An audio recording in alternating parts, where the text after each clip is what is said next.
Estamos de regreso acá en Este Oeste. En este último segmento donde hemos estado hablando acerca de la problemática del transporte, el tema de subsidio, el tema de tener 3 o 4 sistemas de transporte en paralelo.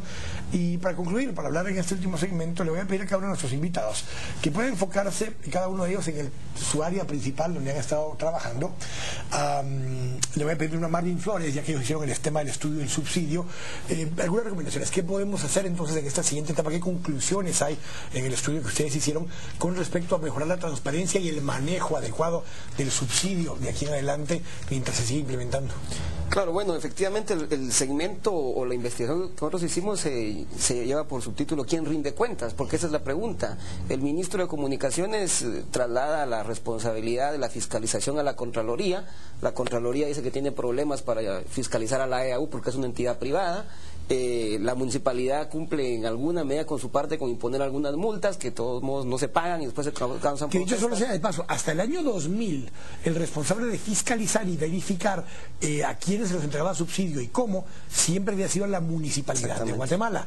Cuando en el año 2000 el gobierno de Alfonso Portillo decide darle un subsidio escondido porque no está en ninguna partida presupuestaria durante los 4 años y lo empieza a entregar a escondidas, nunca nadie estuvo validando o verificando cómo se daba el subsidio, porque no había instancia ni del lado del Ministerio de Finanzas, ni del lado del Ministerio de Comunicaciones, ni del lado del gobierno municipal para fiscalizar el subsidio. Desde ese año, desde el año 2000, se perdió control de la fiscalización del subsidio hasta en el 2006-2007, que simplemente el fideicomiso en el Ministerio de Comunicaciones y donde ellos se abrogan la responsabilidad de fiscalizar el subsidio. Lamentablemente nadie lo hace. Es decir, Finanzas Públicas tampoco tiene. Nosotros les preguntamos a ellos directamente mediante una solicitud de información pública qué controles tenían. Nos dijeron no tenemos ninguno y nos lo dijeron así literalmente. Solo entregamos el dinero a la EAU, ellos hacen una planilla de sus asociados y supuestamente nadie verifica si el bus está en circulación, si el bus que bajo Cotales que te cobra 5 quetzales a las 8 de la noche, si quieres pagarlo, si no te bajan muy amablemente seguramente. Entonces nadie verifica eso. Y lo más grave en el caso del transurbano, los 35 millones de dólares que el Estado ya entregó, 50 millones un año, 35 millones otro año, de quetzales. En ese momento eran de quetzales, ¿verdad? De quetzales, de esos 256 millones de quetzales o 35 millones de dólares que ya están entregados en un 100%, solo se implementó un 15%. Que son los 450 buses. Son los 450 buses de los 3.000 que tenían que estar en circulación. Entonces la pregunta es, ¿quién tiene esa plata? Seguramente la tiene la EAU. Y este es el sistema SIGA. Porque la EAU lo que tenía que montar era el sistema SIGA, que es una instancia independiente del transurbano, y fue la que recibió los 256 millones de quetzales para instalar este sistema SIGA. Entonces la pregunta es, si solo se instaló un 15%, ¿dónde está la diferencia de ese dinero? ¿Lo van a devolver? ¿No lo van a devolver? ¿El gobierno va a intervenir este servicio que es básico y es clave y que está generando problemas cada día más graves? Y que el único que lo puede intervenir literalmente es la Municipalidad de Guatemala, porque al final es el último responsable de la prestación de ese servicio, que es público, aunque ellos en el 2010 dijeron que no era público. Son los únicos que tienen la potestad de intervenirlo de acuerdo al Código Municipal como uno de los servicios públicos a cargo, bajo responsabilidad de la municipalidad. Nuestras sugerencias van por el lado de mínimo transparentar esos 31 millones de quetzales mensuales que se entregan y que se determine qué pasó con ese aporte de 35 millones de dólares. Aparte, los proyectos que quedaron inconclusos en Fonapaz, que es el tema de las paradas seguras.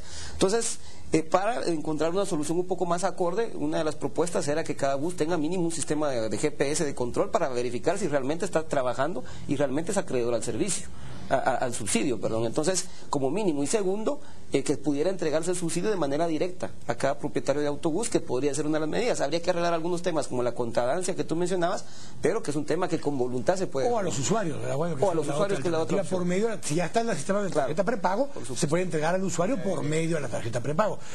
Cabalmente el tema del usuario. ¿Qué podemos hacer entonces para asegurar una mejor calidad de servicio para el usuario, independientemente de que se dé el subsidio o no? ¿Cuál es la situación para poder mejorar la calidad para el usuario desde la Procuraduría de los Derechos Humanos?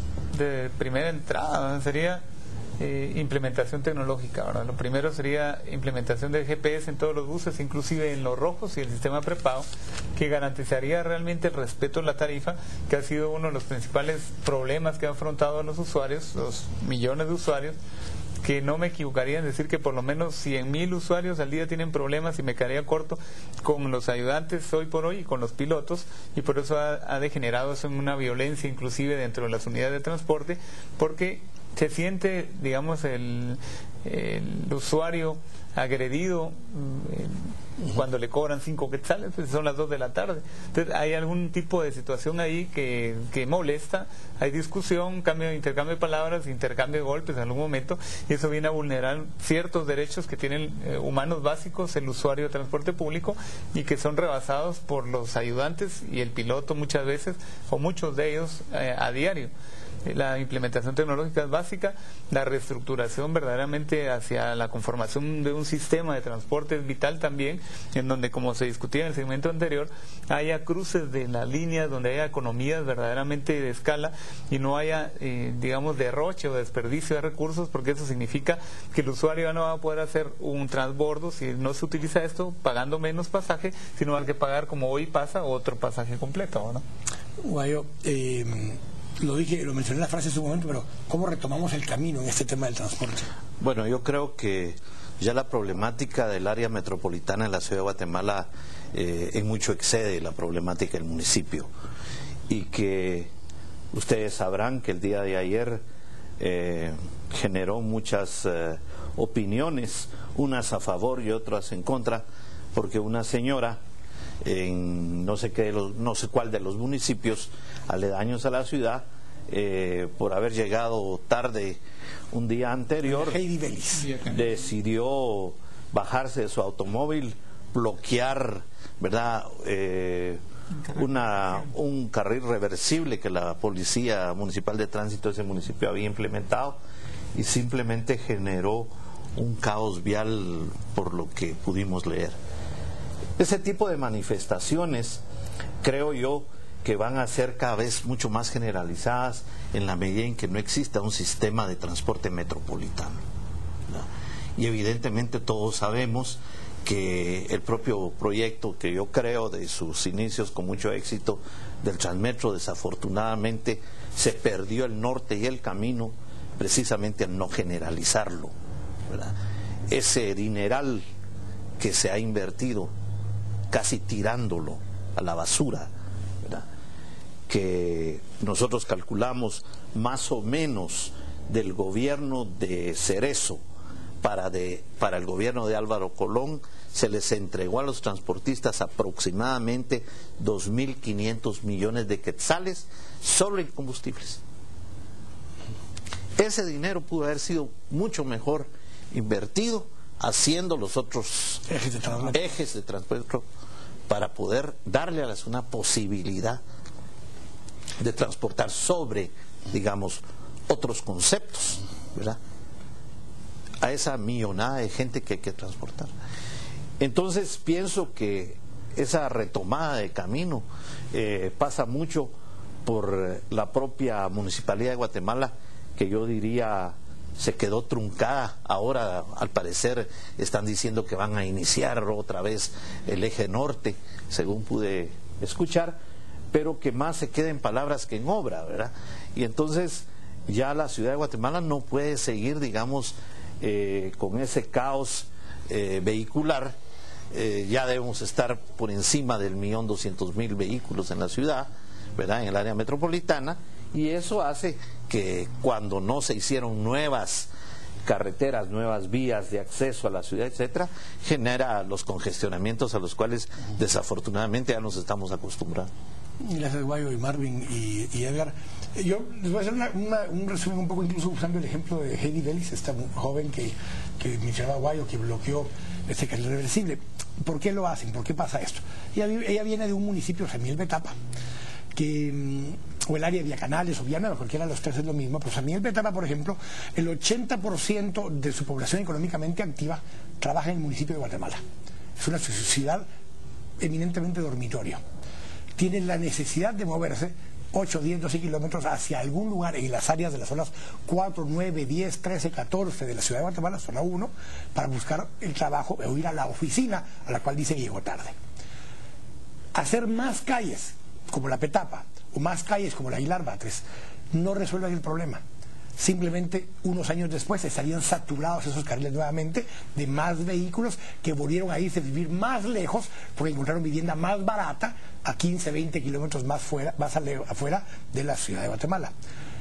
tiene que tener 3 o 4 acciones. Una de los municipios que están en los municipios vecinos para dejar de ser ciudades dormitorio per se y convertirse en centralidades propias de desarrollo integral donde puedan tener empleos, generación de ingresos, servicios públicos y privados, universidades. La Universidad de San Carlos, por ejemplo, debería poder tener un campus, por lo menos de área común, en el sur de la ciudad. Y así sucesivamente los demás municipios generar las condiciones para que sus vecinos, que solo llegan a dormir a su municipio, tengan alternativas de ese tipo. La otra, el municipio de Guatemala tiene que incentivar y promover la vivienda popular y vivienda de clase media y clase media baja para que tengan una alternativa a esa población de poder dormir más cerca de donde están sus empleos, su lugar de estudios o sus lugares de centro de salud, hospitales y demás. Esas dos acciones son simultáneas, son paralelas y no chocan una con otra, se complementan una con otra para poder generar una ciudad multicéntrica de varios centros de desarrollo y no una ciudad monocéntrica como lo que tenemos actualmente. Construir más carreteras no resuelve el problema, simplemente vamos a generar más parqueos a lo largo de todo el valle de la ciudad de Guatemala sin resolver el problema de poder reducir las distancias, generar áreas más caminables y generar una alternativa de movernos en un sistema de transporte moderno, digno, seguro y al alcance del bolsillo de la mayoría de los guatemaltecos. Es un tema que no termina aquí, vamos a seguir analizándolo más adelante, pero les agradecemos por habernos acompañado una vez más acá en Este Oeste, a ustedes también por habernos acompañado hoy en el programa. Nos vemos el próximo domingo, que los bendiga, buenas noches.